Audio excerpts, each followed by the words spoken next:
Good morning mga kaibigan at mga kababayan. Ngayon ay August 12, 2026 at pauwi na tayo galing ng panggabing trabaho at dumaan muna tayo dito sa Manila Memorial Park dito sa Plaridel, Bulacan.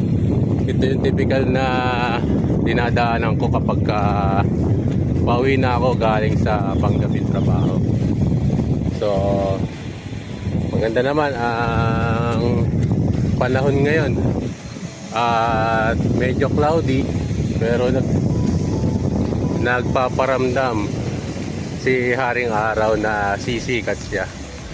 So kamusta po mga kaibigan at mga kababayan sa lahat ng mga nasalanta ng nakaraang bagyong Maymay at ng Habagat.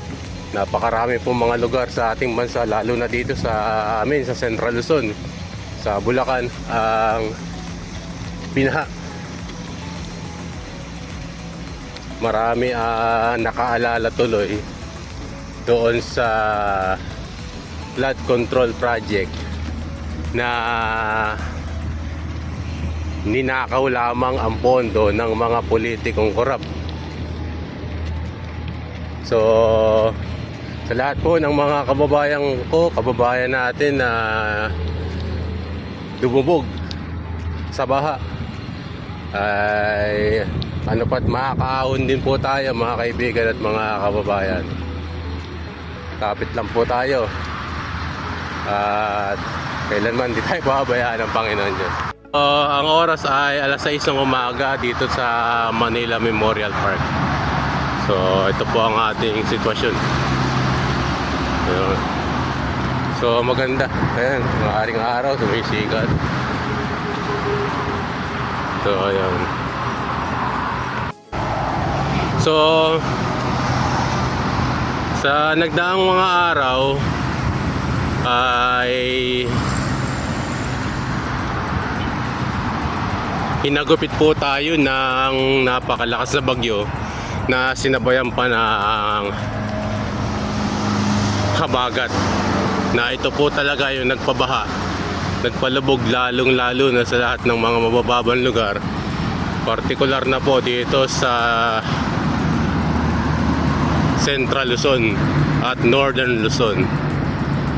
So kung makikita natin at mapapanood sa mga balita, napakarami po nating mga lugar dito ang talagang binaha, maging sa Metro Manila at sa Quezon City.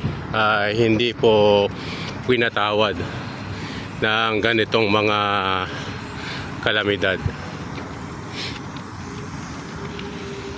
Pero ang nakatutuwa po dito mga kaibigan at mga kababayan, ang bayanihan ng mga kababayan po natin na handang tumulong, handang magsakripisyo alang-alang po sa kanilang kapwa. Kung babalikan po natin yung mga nakaraan, nung nagrally po ang Iglesia ni Cristo sa People Power Monument, ay marami rin po mga bumatikos at marami po ang nagalit dahil nga sa na-traffic daw po sila, nasarhan yung kahabaan ng EDSA. Maging yung pong mga politiko ay mga nagkomento tungkol sa isinasagawang rally ng Iglesia ni Cristo, na alam naman natin na ang isinagawang rally ng Iglesia ni Cristo ay para sa paghahangad ng katarungan at paghahangad ng hustisya sa malawakang korupsyong nangyari sa ating bansa. Nais po namin na mapanagot ang mga talagang pinakaugat na sanhi ng korupsyon ukol sa flood control project, na kung ito po ay ginamit lamang sa tama, ay maiibsan man lang kahit papano ang bahang dulot pagka ganito pong mayroong pong mga kalamidad tulad ng bagyo at mga habagat na dumadating po sa ating bansa. Pero dahil nga po sa ninakaw ang pondo ng taong bayan, ay nakita po natin ang resulta. Kaunting ulan lamang ay bumabaha na po sa kahabaan ng Metro Manila, maging sa mga kalapit na probinsya. At kaya nga nitong mga nagdaan ding araw at nagkaroon po tayo ng malakas na bagyo, ay yun nga po ang nakita po natin. Lumubog po ang karamihan sa mga lugar dito sa Metro Manila at maging sa iba't ibang probinsya dito sa ating bansa. Ayan. Pakaganda mga kaibigan at mga kababayan ng sikat ng araw. Yung nagdaang mga kalamidad itong mga nakarang araw ay parang sinasabi ng haring araw na mayroong pag-asa. Mayroong pag-asa na dapat natin malaman ukol sa mga kasamaan o kasakimang nangyayari sa ating bansa. Alam niyo po mga kaibigan at mga kababayan, yung kasagsagan ng bagyo at ng hanging habagat talagang nagpalubog sa ating karamihan sa ating mga kababayan, partikular na sa Metro Manila at sa mga karatig lalawigan katulad ng Bulacan, ay agarang lumingap ang Iglesia ni Cristo. Nagpadala ng mga tulong, mga care packages sa lahat po ng mga nasalanta ng mga kalamidad at sakuna. Ganito po kumilos ang Iglesia ni Cristo sa pangunguna po ng aming tagapamahalang pangkalahatan, ang kapatid na Eduardo B. Manalo. Kapatid man o hindi kapatid ay tinutulungan ng Iglesia ni Cristo, lalo na kapag sila ay naapektuhan hindi lamang po ng bagyo o mga pagbaha, maging mga paglindol, mga pagputok ng bulkan, ay nililinga po ng Iglesia ni Cristo ang mga kababayan natin na naapektuhan sa mga ganong lugar. So ito po ay pangmalagian ang ginagawa ng Iglesia ni Cristo. Malamang itatanong po ninyo, saan kinukuha ang perang ginagamit sa paglingap ng Iglesia ni Cristo? Baka magkaroon po tayo ng maling pakahulugan, baka galing ikayan sa mga politiko. Mali po yun mga kaibigan at mga kababayan. Ang Iglesia ni Cristo po ay tumutulong sa pamamagitan po ng mga pinagsama-samang kusang handog ng mga kaanib sa Iglesia ni Cristo, at ito po ay sinisinop ng pangasiwa ng Iglesia at ginagamit po sa tamang kaukulan. Isa na nga po rito ay ang paglingap sa mga taong nangangailangan, o kung tawagin po ay lingap sa mamamayan. Kaya po sa Iglesia ni Cristo ay wala po tayong masasabi na korupsyon o di kaya ay humihingi ng tulong pinansyal sa kahit sino mang politiko. Hindi po ganun. Ang Iglesia ni Cristo po ay kusang loob at agarang tumutulong sa lahat ng mga nangangailangan. So balikan ko po yung mga politiko at yung mga tao na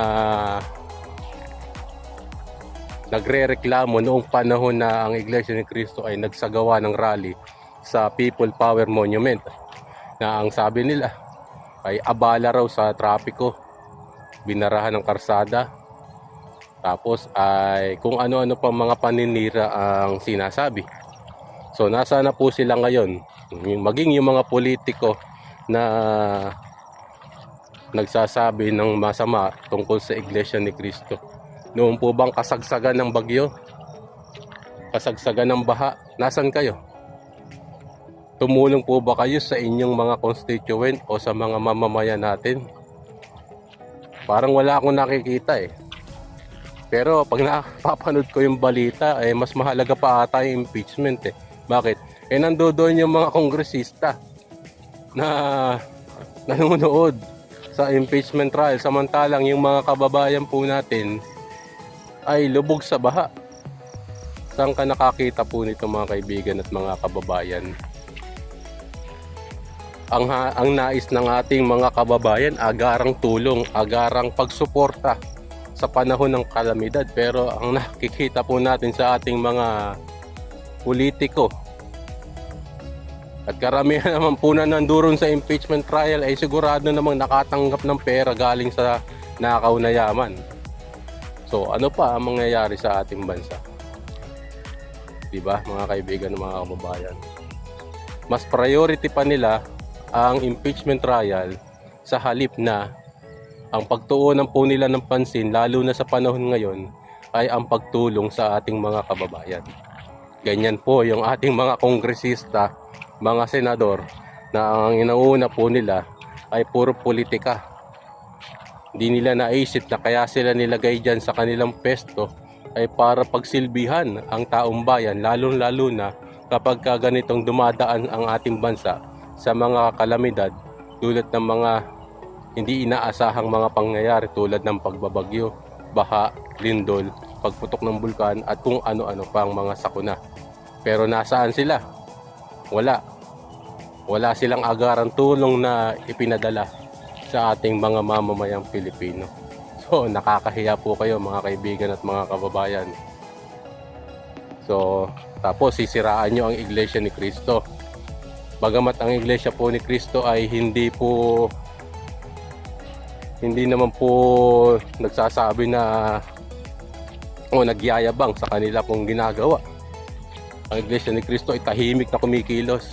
Pinakikita po sa ating mga kababayan na kahit walang media na nakatutok sa kanila, ay tutulong pa rin po sila kapag po ang mga kababayan po natin ay nasasadlak sa mga kalamidad at mga sakuna.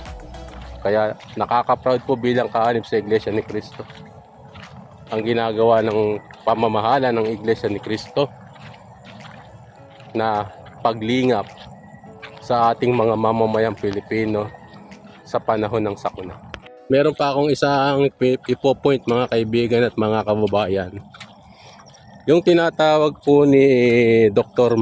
Melba Magay na isa po social anthropologist. Hindi po ito po yung natatandaan ninyo ay ito yung nagsalita sa Iglesia ni Cristo na dapat na raw tapatan ang Iglesia ni Cristo sa isinasagawang mga rally-rally. Ibig sabihin, kung sa paramihan daw ng bilang, kailangan na tapatan ang Iglesia ni Cristo. Pero nung sila po ay nagsagawa ng White Ribbon March, doon din po sa People Power Monument, parang wala naman pong nangyari mga kaibigan at mga kababayan. Tapos sasabihin po niya na kulto ang Iglesia ni Cristo. Pero kita nyo naman po mga kaibigan at mga kababayan, dumaan po ang kalamidad sa ating bansa. Naapektuhan po ang Metro Manila maging ang mga probinsya sa Luzon. Meron po bang tinulong ang grupong ito nila Dr. Magay at itong si Father Robert Reyes na puro paninira na lamang ang sinasabi sa Iglesia ni Cristo? Wala eh. Alam niyo mga kaibigan at mga kababayan, dito pa lang makikita natin na insecure sila sa Iglesia ni Cristo. Bakit? Sinisiraan po kasi nila ang Iglesia ni Cristo dahil sa isinasagawang pagkakaisa nito. Dahil sa hindi nila magawa yung magkaisa, kaya pilit po nilang sinisiraan ang pagkakaisa ng Iglesia ni Cristo. Kaya ang masasabi ko lamang po dito sa anthropologist na ito, hindi ko lang kung talagang social anthropologist na ito, na si Dr. Melba Magay at kay Father Robert Reyes na di ko alam kung pare ba talaga ito. Parang kayo pa yung sinasabing kulto. Pinasusunod nyo yung inyong mga member sa mga tradisyonal at mga walang kabuhay-buhay na mga gawain, hindi ba? Pero pagdating sa pagtulong sa kapwa, pagdating sa pagtulong sa mga nasalanta ng bagyo, wala namang kayong ginagawa. Puro kayo publicity, puro pa kayo pakitang tao. Pero pagdating sa mga panahon ng kalamidad, ano ang ginagawa niyo? Wala. Tago kayo, wala kayong ginagawa. Para kayong mga politiko, para kayong mga congressman na napakasipag pagdating sa impeachment trial. Pero pagdating sa pagtulong sa ating mga kababayan, ay wala sila. Hindi sila nagpapakita, hindi sila nagbibigay ng tulong. Baka nga sila pa yung nabigyan ng tulong eh. Yan ang hirap sa ating mga kababayan na daldal na hindi naman alam kung ano yung kanilang ipinaglalaban. Ilan lang naman yung mga yan eh. Ang mahalaga ay ang Iglesia ni Cristo po ay tutulong kahit anong man po ang mangyari. Lilingap ang Iglesia ni Cristo sa lahat po ng mga kababayan natin na naapektuhan ng mga ganitong kalamidad. Ganyan po ang Iglesia ni Cristo. So tingnan nyo naman po mga kaibigan at mga kababayan, no? Tirik na tirik ang haring araw. So ilang araw din na hindi nagpakita ng ganyan yan. At puro ulan ang nating naranasan. Pero ayan, lumiwanag na. At nararamdaman natin ang isang magandang araw na paparating. So nagbabadya yan na sinasabi, babangon tayo mga kaibigan at mga kababayan sa lahat ng mga naapektuhan ng bagyo. Ayun. So mula rito sa Manila Memorial ay papainit lang ako ng konti at mamaya ay pauwi na rin tayo para makapagpahinga at ng mamayang hapon ay pasok ulit po tayo. Bukas, Huwebes, ay araw ng pagsamba. So, hindi rin kalilimutan na tayo ay dadalo sa mga pagsamba ng Iglesia ni Cristo. So, pauwi na po tayo mga kaibigan at mga kababayan. So, ayan. Ganda ng panahon eh.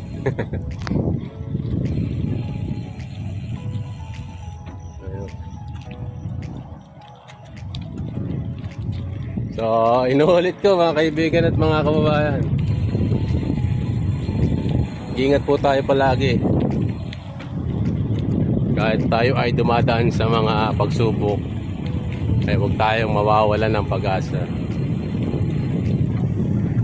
Kahit di tayo tulungan ng mga politiko na yan, lalo na sa mga kalamidad. May Diyos po natutulong sa atin. Ayan. So, konti lang yung mga nagja-jogging ngayong umaga. Siguro nga dahil nga sa baka yung iba ay nabaha. Ganda. So open po itong memorial sa lahat ng gustong mag-jogging, mag-biking, walking kasama ang pamilya. Alas 6 ng umaga at solo-solo nyo na po itong lugar na to kasama ang mga nakahimlay. Ayun. So magandang umaga po sa atin lahat at ingat po tayo palagi. God bless.